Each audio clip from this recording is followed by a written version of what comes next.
It's a Wednesday afternoon over here in Las Vegas. It's about 98, close to 100 out there right now. I'm hiding. Did what I could early today and late last night, but in the daytime it's really scary here. Anyway, I wanted to point out a few things today because I just noticed a lot of things shifting and changing in little tiny subtle ways and some not so subtle. So I kind of made a little short list. I'll show you what I got here. This is a live stream, so and it's a time that I never normally work, but if somebody shows up, great. If not, it'll still show up on the channel and you might get a notification anyway. Alrighty? So you've probably heard about the latest, coolest thing with new artificial intelligence, the ChatGPT 4.0. I think of it as Uranus and Jupiter together, very tight in Taurus, material realities. Hello, Victor. Hi. And also with Pluto in Aquarius, very close to the 0, 1, 2 degree marks, which indicates radical upheavals and inventions shooting forward in ways that we could have hardly ever imagined. But here we are today. So there's two of them. It's called ChatGPT 4.0 and the other one I think is Gemini. And there's a bunch of them out there. Sam Altman I think is in charge of the OpenAI one, but they all have their versions over here at Google, Microsoft, TikTok, Meta, and so on. It was very disturbing because I saw a little video about one of the developers showing the power of this tool while she was in the development office. And so she took her smartphone. She had her phone, and she had downloaded the app, and she switched on the camera, and of course there's a microphone too.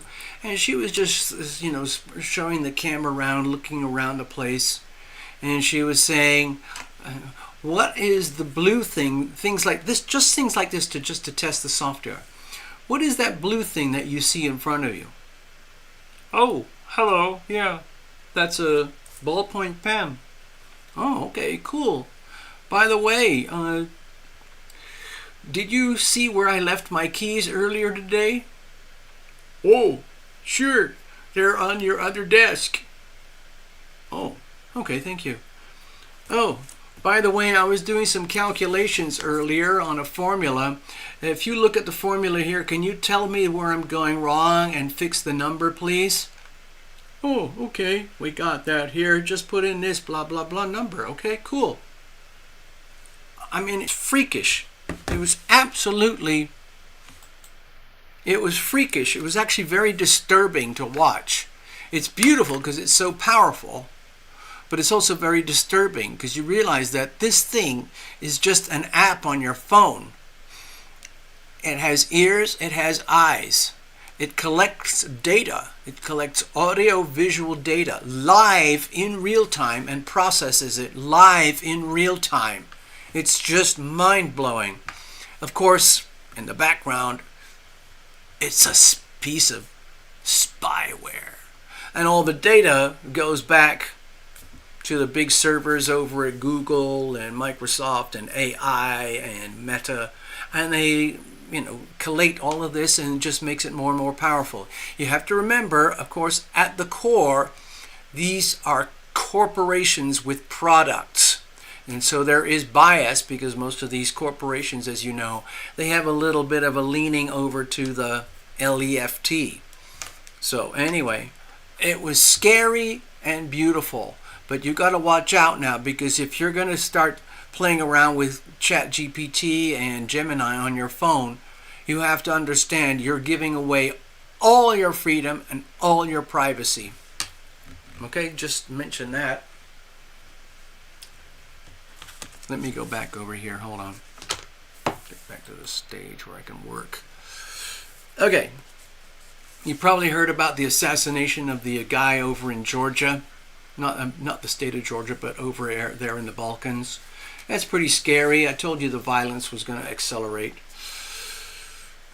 You've probably heard a lot about all the flooding going across the world as these solar flares. I mean, it's just we already knew what was going to happen because Jupiter and Uranus are in the high degrees of Taurus, so it's amplifying all these radical upheavals in the planet right now with the physics and the geology of the planet. Volcanoes, hurricanes, tornadoes, flooding, fires, all of that stuff. So again, it's not unusual, but it's a bit scary. One of them was in, I think it's Lake Victoria over there in Kenya. It's one of the biggest freshwater lakes in the world. And, you know, there's a lot of people who live around there, get their life from there. There's a lot of poverty, and it's very flat. And a lot of people, the more and more people have started to encroach on the wetlands. Of course, what do you expect is going to happen when there's a huge storm and there's huge flooding? All the wetlands get flooded. So it's perpetual tragedy multiplied by perpetual tragedy. It just keeps going and going. But what is kind of scary is the extent of flooding across the world. The little places that I could detect was over here in Louisiana, over here in parts of Brazil, over here in Kenya. There was some in Pakistan, huge amounts over in China, massive floodings over there. I think they had some in Australia. And there's probably lots more that I haven't noticed. It's too much to notice. The next thing I wanted to mention is that, you know, we just, over the last week, we had 7 major, hold on. We had 7 major coronal mass ejections, and it sent aurora blazing all across the earth, not quite into the tropics, but definitely here in the United States that went way down into the southern states. I think they had them down in New Zealand and Australia too. And there's a lot of, you know, conspiracies about all of it, but basically it's 7 huge solar flares that got to the point of coronal mass ejections in 1 week. And we just had another one early today, and that's number 8, but that's facing 90 degrees away from the Earth, so we're not worried about it too much. But it just kind of tells you that the sun is really ramping up towards the solar maximum over the next couple of years. So it's going to get very volatile and very hot. We've already broken world heat records. So there's that going on. Another thing I wanted to mention is that we got a lot of cusps going on right now with the planets. You know, when a planet crosses from one sign to another, like Pluto going from Capricorn to Aquarius, right over the cusp within a couple of degrees of each side, it can be very, very confusing for the energy. How are people interpreting the energy inside of themselves, and how is that being integrated, and then how is that expressed outwardly once it's integrated? And a lot of it turns into chaos, because a lot of times our body, mind, heart, and soul are not built to deal with so much fluctuating energy simultaneously.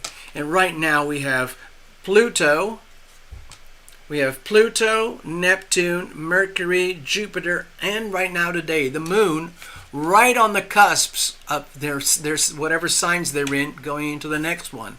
So it's a lot of like going on with the planets and the energy right now, and trying to figure out what are we going to do with that. It's your responsibility in the end. The other one that's really very important right now is Neptune at 29 degrees. We're going to have to make a separate video about that. Neptune at 29 degrees, it's the degree of desperation. So we're talking about the unhealthy expression of Neptune energy, 12th house Pisces type energy, which would be things like betrayal, lies, deception, blackmail, theft, corruption, perversion, and sickness, depravity, manipulation of all the sickest, most perverse kind, which of course we're seeing splattered all over the world right now with all the, kids being trafficked and the drugs being used for warfare and so on, and all the lies and deception, betrayal that's going on in Washington, in the United States right now, as these opposing parties are battling it out for supremacy. And of course, a lot of death and war and death. Mars is still in Aries. Mercury is moving into Taurus, so we're going to see a lot more conversation. Hello, Robin. Oh, yeah, I've lost a couple of thousand recently. I know what you're dealing with, Robin. It's very frustrating. I'm sorry you're having to put up with it. It's almost impossible to counter the problem.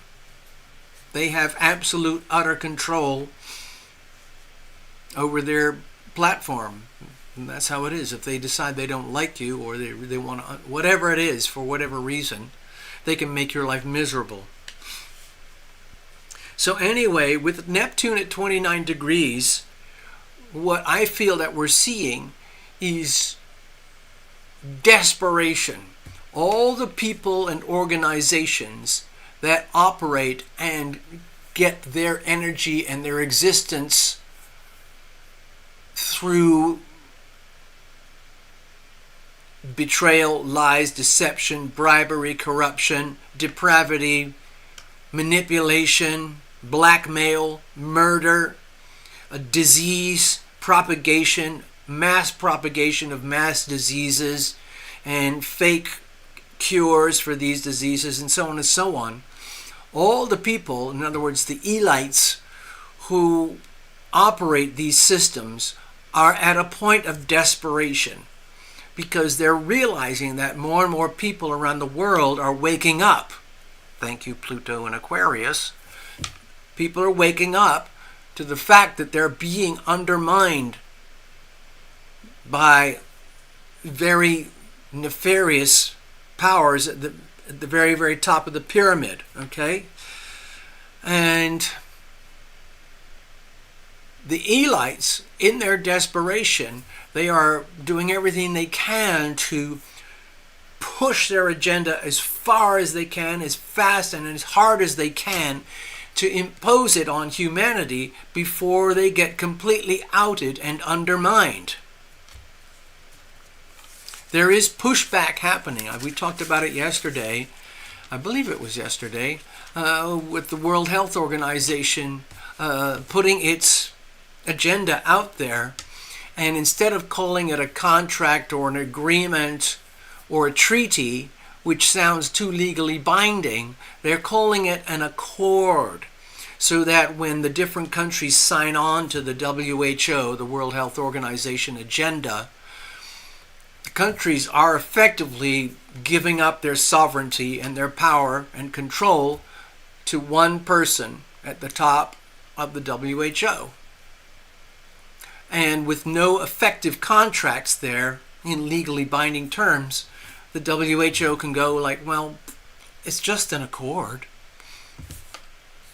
But anyway, it's very nefarious and very sickening and very disturbing, and it's happening live right now.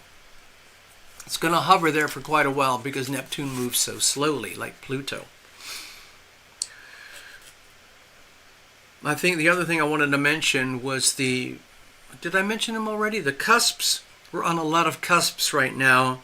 Mercury just flipped into Taurus. Hello, Victor, huh? So, when we have a lot of cusps, the planets are hovering on the borderline between the sign that they're in and the sign that they're moving to. Sometimes it happens through retrogrades, like we discussed yesterday with Pluto. So right now, within a couple of degrees, give or take, we've got Mercury, Pluto, Neptune, Jupiter, and the Moon all hovering around the cusps right now, moving from one sign to another. And sometimes it's very, very hard for people to navigate that kind of energy. They're feeling one thing, but they're getting pulled over to another theme.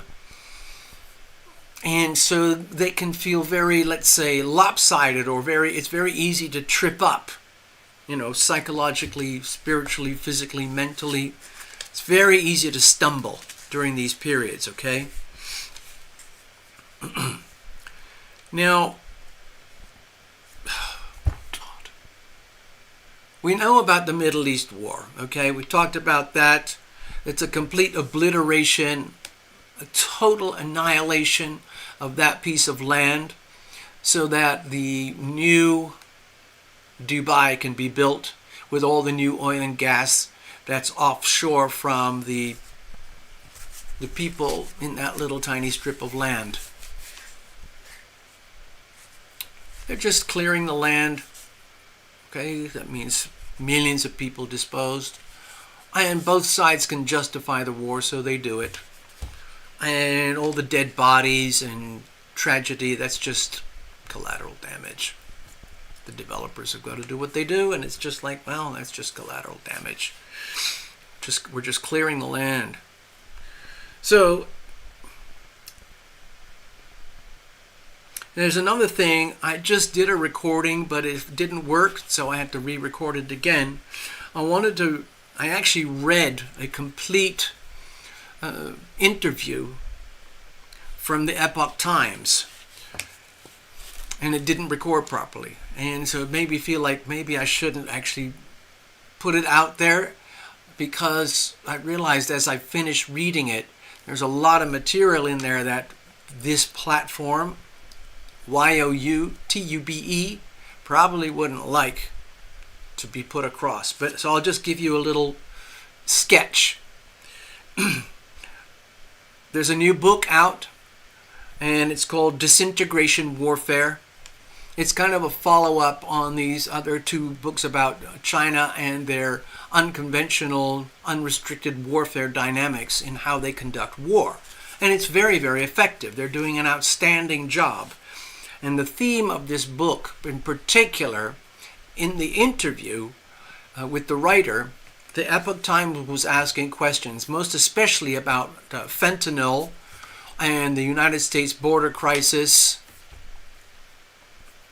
and how it all works. In other words, it kind of doesn't make sense here. We know damn well inside America we're being bombarded with fentanyl.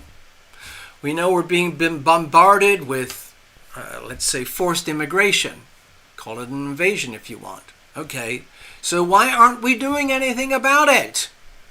It would theoretically be an easy fix. Just close the border. Stop the cartels.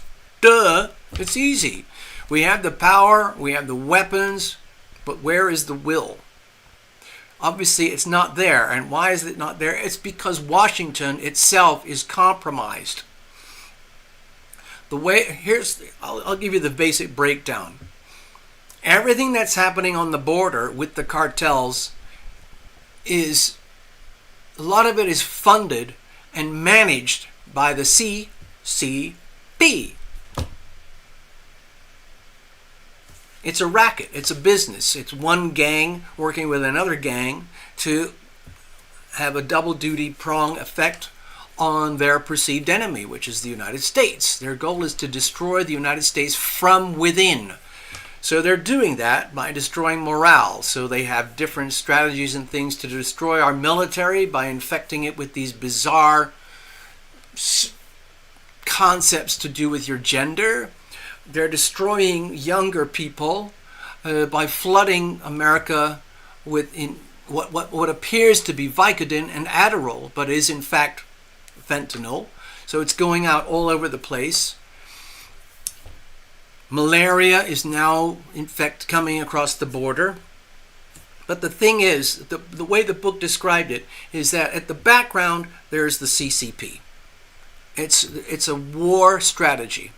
They're sending over all the precursors in ships and tankers into a specific single port on the west coast of Mexico. I'm not going to say any of it here. And that port is owned and operated by China. Wink, wink. From there, the cartels pick up the raw ingredients and set it up in labs factories that are owned and controlled by China in Mexico. Everything is mixed up, and then it's converted into pills using pill presses that come from China. These are the same pill presses that are used to make Vicodin and Adderall. So the pills look identical. Then it's all packaged up and moved by the cartels through the borders, smuggled into the United States and dissipated all across America, because the cartels have major operations in every major city. It's a business, and the design is to destroy. And the reason, the guy who wrote the book is basically saying the primary reason why nothing is being done is because the people at the very, very, very top of the pyramid of power in our country, here in America, are completely owned already by the CCP. In particular, Grandpa Joe and his family. So is Grandpa Joe going to do anything about this problem? No. Right? I was very happy to read this story because I'd never seen anyone who'd gone into the machinery in the background. All we hear about over here is stuff about, oh, more fentanyl death, more crazy people in the military doing weird things trying to figure out if you're a boy or a girl or a man or a woman, rather than being a soldier. Anyway, I thought it was a fantastic article, interview, and the book is called Disintegration Warfare. So there you go. I think the next thing I wanted to mention was, I think I maybe talked about that earlier, was a brand new coronal mass ejection that just happened. It was enormous, but it's gone off 90 degrees to the side, so we're not going to be directly affected. So as you can tell, the sun is really pumping, building up to the solar maximum over the next couple of years. So things are going to get very hot, very, very turbulent over the next couple of years, and then theoretically it'll crash back down to a solar minimum. Hello, Necessary, I see you. Let's see if I can do this one. I wanted to end on a little happy note here, so I'm going to see if I can find it. I screwed up on the earlier attempts to do this, so I'll see if I can do it. There's so many other things I wanted to talk about, but I think it's better if I just do little bits here and there.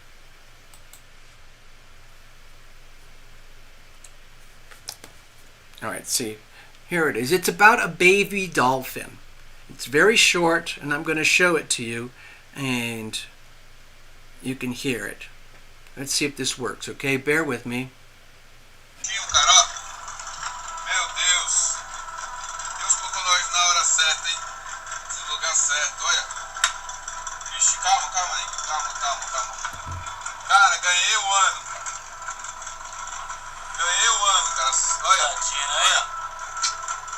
Tadinho do bichinho, olha. Esse separado da mãe dele. Sorte na situação, hein? Olha, a rede, olha. Tadinho do bichinho. Ó, tava enroscado na rede o bichinho, ó. O pescador sub, não só mata não, ele salva também, ó. É pesca seletiva, salva também, ó. É pesca seletiva. Ó, pega enroscado aqui no pedaço de rede. Agora, vai pra casa, vai. Ei, alegria, hein?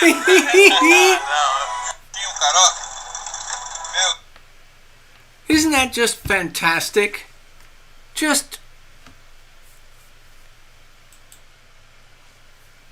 I try to watch at least one or two little stories like that every day, because it shows you that love does exist. Love is real. It's a very, very powerful force, and it has tremendous healing powers.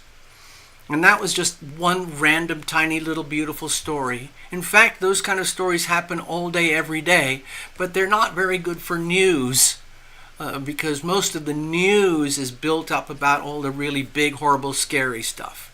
But that particular story about that particular baby dolphin was just a complete heart opener. So I hope you enjoyed that. Hello, Drunk Johnson. Anyway, I'm just going to wrap it up now. I just wanted to have a short connection with you because I really felt the urge to get these things out there while we can, okay? So I am going to head out now. Got a bunch of other things to do, like you all do, I'm sure.